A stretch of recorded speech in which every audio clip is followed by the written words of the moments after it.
PTI का जो मफरूज़ा है ना उसके ख़त्म होने की हद तक ये सिर्फ उन लोगों के कागजात या उन लोगों के स्क्रिप्ट में मौजूद है जिन्होंने ये स्क्रिप्ट तैयार किया है।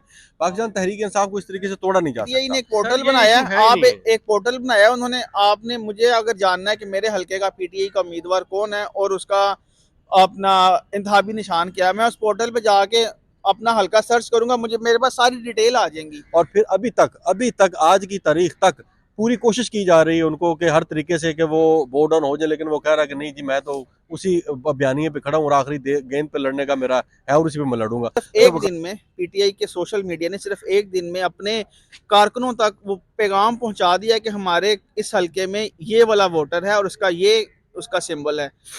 अच्छा राना साहब, अब हम बात करते हैं जो इस टाइम इलेक्शन कैंपेन शुरू हो चुकी हुई है, सारे मामला खत्म हो गए, अब मुख्तलिफ निशानात जो हैं वो सियासी पार्टियों को बांट दिए गए हैं। तहरीक इंसाफ तितर बितर है बेचारी, उसका ना अता ना पता, ना अगला ना पिछला। अब जो इमरान खान के हमायत याफ्ता हैं या उसकी सपोर्ट में जिन उम्मीदवारों को टिकट मिलनी थी या जिनको खुआई थी, उन्हें मुख्तलिफ निशानात अलॉट हुए। बल्ले का निशान तो रहा नहीं दूर दूर तक।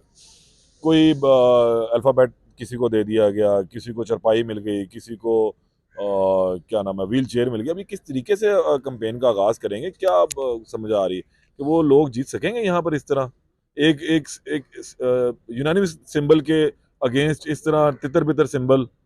देखें, ये उसको कॉर्नर करने की भरपूर कोशिश तो की गई है और ये वो सारा लंदन प्लान जो था उसको उसकी एग्जीक्यूशन तो आपने देखी है कि जैसे इलेक्शन सिंबल जो है उसको वापस लिया गया है, उसको भरपूर तरीके से तोड़ने की कोशिश की है, लेकिन इससे होगा कुछ नहीं। ये जो पीटीआई का जो मफरूज़ा है ना उसके ख़त्म होने की हद तक पीटीआई का जो मफरूज़ा है ना उसके ख़त्म होने की हद तक ये सिर्फ उन लोगों के कागजात या उन लोगों के स्क्रिप्ट में मौजूद है जिन्होंने ये स्क्रिप्ट तैयार किया है। पाकिस्तान तहरीक इंसाफ को इस तरीके से तोड़ा नहीं जा सकता। मैं रहा हूँ कि अगर ठीक है किस तरह कैंपेन करेंगे जी मुख्तलिफ मैं अर्ज कर निशानात रहा से? हूँ सम एक्सटेंट उनको दुश्वारियां तो कॉम्प्लिकेशंस तो होंगी क्योंकि लोग जाहिर है इतने वो नहीं एजुकेटेड नहीं है। ये उस लिहाज से हर कॉन्स्टिट्यूंसी का अपना सिंबल होगा तो वो तमाम लोगों को एक इलेक्शन सिंबल के लिए समझाने में थोड़ी सी दुश्वारियां तो होंगी, लेकिन ये प्रॉब्लम अपनी जगह। लेकिन जो लोगों का तासुरात हैं, जिस तरह लोग उसको सपोर्ट कर रहे हैं, बैक कर रहे हैं पाकिस्तान तहरीक इंसाफ के बयानी को, और जिस तरीके से एक पार्टी को मुकम्मल तौर पर वॉश आउट करने की कोशिश की जा रही है, मेरा ख्याल है कि लोगों में अब ज़्यादा ये चीज़ जो है ज़्यादा शिद्दत पकड़ गई है। तो मेरा ये मानना है, मेरा ये कहना कि मेरा एक सवाल है, 7 करोड़ के करीब वोटर्स हैं। 7 करोड़ वोटर्स में से इस वक्त तकरीबन आप लगा लें कि 2 करोड़ पढ़े लिखे वोटर्स होंगे और 5 करोड़ के करीब जो है ना जो वोटर्स हैं, क्योंकि हमारा ज्यादा हिस्सा मेरी बात से अगर आगे ना तो टोक दीजिएगा, वो होंगे देहाती आबादी पर मुश्तमिल। अब देहातों में जो मेरे पूछने का मकसद था, इन्होंने अल्फाबेट्स दे दिए ABCDEFGH। मुझे बताएं, एक कैंडिडेट जिसको D मिलेगा या C मिलेगा, वो किस तरीके से अपने उस वोटर को समझा सकेगा कि जनाब आपने बैलेट पेपर के ऊपर जाकर ये P के ऊपर जो है ना वो P का निशान याद कर लें। वो जिस बंदे को 75 साल की उम्र में ABC याद नहीं हुई तो वो किस तरीके से करेगा? अच्छा, मेरे साथ इस टाइम वकास भी आ गया, मैं पहले सवाल वकास भी पूछ लेता हूँ, उसका एनालिसिस क्या? वकास, देहाती बादी और शहरी बादी का मैंने एक तनासब बताया, आपका सवाल मैं सुन रहा था, वो मैं आपको किस बताता तरीके हूँ, से लोगों को समझाएंगे अल्फाबेट्स का? इस वक्त जो रजिस्टर्ड वोटर है ना पाकिस्तान में हरून भाई, वो 12.5 करोड़ है। वाह, 12.5 करोड़ रजिस्टर्ड वोटर है पाकिस्तान में। पाकिस्तान की और 50% आबादी रजिस्टर्ड हो चुकी है हाँ वोटिंग के लिए। जी बिल्कुल। फिर और इसके इसमें अंदर से जो नया वोटर कौन है? 18 से 45 साल तक का जो वोटर है, जिसे हम पीटीआई का वोटर कहते हैं, उनकी तादाद आपको पता है कितनी है? 5.5 करोड़। 5.5 कितनी? करोड़ वोटर है इस वक्त जनाब, 18 से 45 साल तक। अच्छा, और ये वो वोटर है जिनको हम कहते हैं जो सोशल मीडिया इस्तेमाल करता है, जिनको पता है।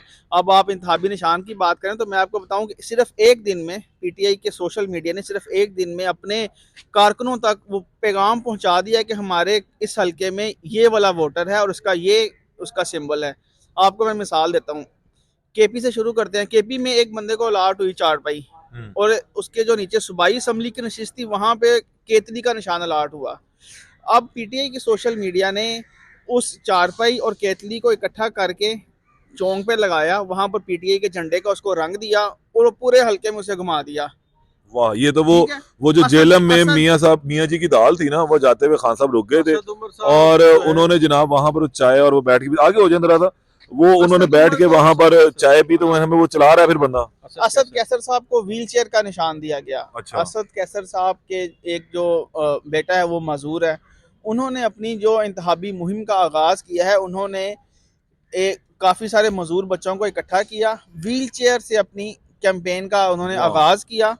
तो यानी ये कि कोई तोड़ निकाल ली है। ये सर कोई मसला ही नहीं रहा। पीटीआई ने एक पोर्टल ये बनाया, issue है ही आप नहीं। एक पोर्टल बनाया उन्होंने। आपने मुझे अगर जानना है कि मेरे हलके का पीटीआई का उम्मीदवार कौन है और उसका अपना इंतखाबी निशान क्या है, मैं उस पोर्टल पे जाके अपना हलका सर्च करूंगा, मुझे मेरे पास सारी डिटेल आ जाएंगी।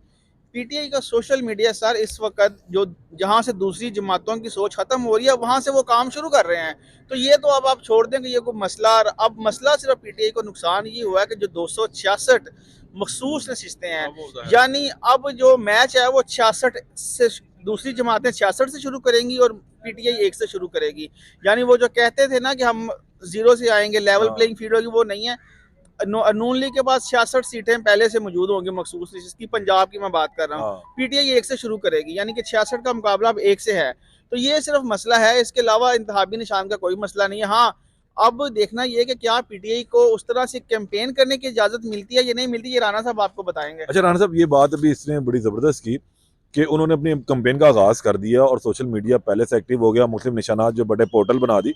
वो ये कि प्लान सीडी वाला मामला तो नहीं था जिसमें पीटीआई को पहले से अंदाजा था कि अगर मैं निशान चेंज जाता है तो हमने फिर इस तरीके से पहले से ही वर्किंग करके रखनी है। पीटीआई को तो सारे सारे लोगों को पता था। पीटीआई के अलावा जो लोग हैं, जो वोटर हैं, जो हल्के के लोग हैं, उन सबको पता था कि ये क्या होने जा रहा है, ये इलेक्शन सिंबल मिलेगा या नहीं मिलेगा, क्योंकि लोगों ने ये तासुरात देख लिए थे नॉमिनेशन पेपर से लेके बल्ले के निशान खत्म होने तक। लेकिन सवाल ये है कि भरपूर पदीर आई है लोगों की, और लोग पीटीआई को उनकी तवक्कुआ से बढ़कर जो है वो वेलकम कर रहे हैं। जिस तरह के वकास ने कहा कि इलेक्शन सिंबल को लेके वो इनका जो सोशल मीडिया है और अदरवाइज भी लोगों का एक जो वार्म वेलकम है, क्योंकि लोगों ने देखा है कि देखें ना जी, आप देखें कि 2 से 250 के करीब मुकदमा दर्ज करवा के वो बंदा जिसके बारे में आप ख्याल कर रहे थे कि जनाब ये 4 दिन जेल के अंदर नहीं भाग जाएगा, ये फलाना हो जाएगा, वो फलाना हो जाएगा, वो पता नहीं पन्नी लेता है, वो तो फलाना ये करता है, नशा करता है, वो देख लेना, वो सारी चीजें जो हैं वो जमीन बोस हो गई हैं।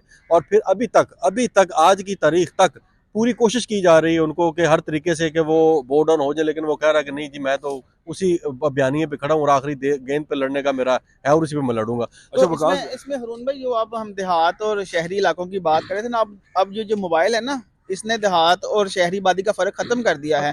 जो देहात में जो लोग रहते हैं वो उनकी सोशल मीडिया तक एक्सेस वैसे ही है जैसे हमारी है, बल्कि ज्यादा है, उनके पास टाइम भी ज्यादा है और वो ज्यादा चीजों को मॉनिटर करते हैं। आप किसी चले जाएं किसी ट्यूबवेल चलाकर वो बैठ जाता है और फिर सोशल मीडिया स्क्रॉल करना शुरू कर देता है। किसी देहात में चले जाएं, उससे जाके आप पूछ लें, वो आपको इतनी नॉलेज देगा जितनी आपको नहीं पता होगी।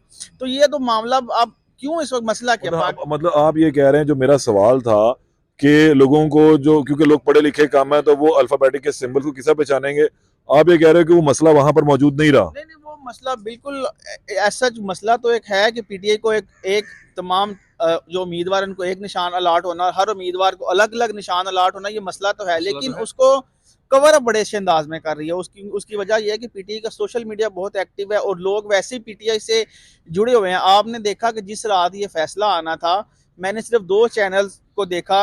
उन 2 चैनल्स पर उस वक्त, जिस वक्त काजी साहब ये फैसला सुना रहे थे, तकरीबन 3 लाख लोग 2 चैनल्स पर उसको उसके इंतजार में थे कि क्या फैसला। अगर 3 लाख बंदा देख रहा है किसी जमात के इंतखाबी निशान के फैसले को, तो आप समझ जाएं कि उसकी क्या मकबूलियत का लेवल है। साहब सर, मकबूलियत का लेवल तो मेरे ख्याल से आपको नजर आ जाना चाहिए कि जिन लोगों को, आप ये कह रहे हैं अब इलेक्शन कैंपेन मसला नहीं रहा, क्योंकि एक जो सवाल पैदा हो रहा था कि इलेक्शन कैंपेन में कोई प्रॉब्लम हो सकती है, अब वो नहीं है।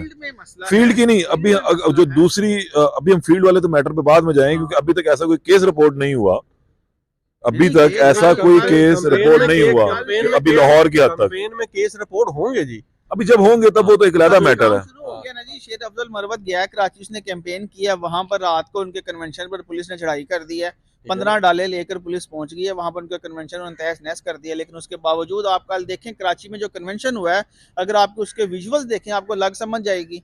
और जिन्होंने ये प्लान बनाया था कि प्लान ए फेल कर दिया, प्लान बी फेल कर दिया, भाई जो अवाम के दिलों में जो वोटर जो प्यार है वो कैसे खत्म करेंगे? हम ये कहेंगे वो जो दिलों का वजीर आजम था वो उधर वो दफन हो चुका है, नया वजीर आजम दिलों में आ चुका होगा। बिल्कुल आ चुका हुआ है, इसमें कोई शक ही नहीं है। और जिस तरह इमरान खान ने स्ट्रगल किया और पूरी पार्टी, अच्छा मसला सिर्फ ये था कि किसी तरह पीटीआई इलेक्शन का बॉयकॉट कर दे, इस सारे प्रोसेस का मुझे तो ये समझ आता है कि पीटीआई किसी तरह इलेक्शन का बायकॉट कर दे। अगर पीटीआई ने इस बल्ले के निशान के फैसले के बाद भी बायकॉट नहीं किया तो फिर भी दूसरी तरफ मसाइल मौजूद रहेंगे और हमें ये लगेगा कि शायद अभी भी हमें लग रहा है कि इलेक्शन होंगे कि नहीं होंगे, क्योंकि अभी जब कैंपेन शुरू करेगी पीटीआई उसके बाद आप देखेंगे कि होता क्या यहाँ पे। अच्छा, ये बिल्कुल मेरी वकास ने भी जिस बताया कि वो जो एक हमारा सवाल था ना कि लोगों के लिए कोई परेशानी का बायस है, सिंबल बन जाएगा, लेकिन वो सोशल मीडिया टीम जो है उसने वो काफ़ी हद तक जो है वो हल कर दिया है। वो राना साहब का ये कहना है कि आने वाले दिनों में कुछ चीज़ें जो है बेहतर हो सकेंगी और जो मसाइल हैं वो खैर ग्राउंड पर मौजूद रहेंगे, लेकिन अब देखते ही हैं कि आने वाले दिनों में इन मसाइल का क्या हल निकलता है और ग्राउंड के ऊपर क्या सिचुएशन बनती है। वो जो भी सूरत हाल होगी उस हवाले से फिर तजिया लेकर जो है राना यासिफ साहब का और वकास के साथ दोबारा हाजिर होंगे। तब तक के लिए इजाज़त दें। अल्लाह ने के बाद।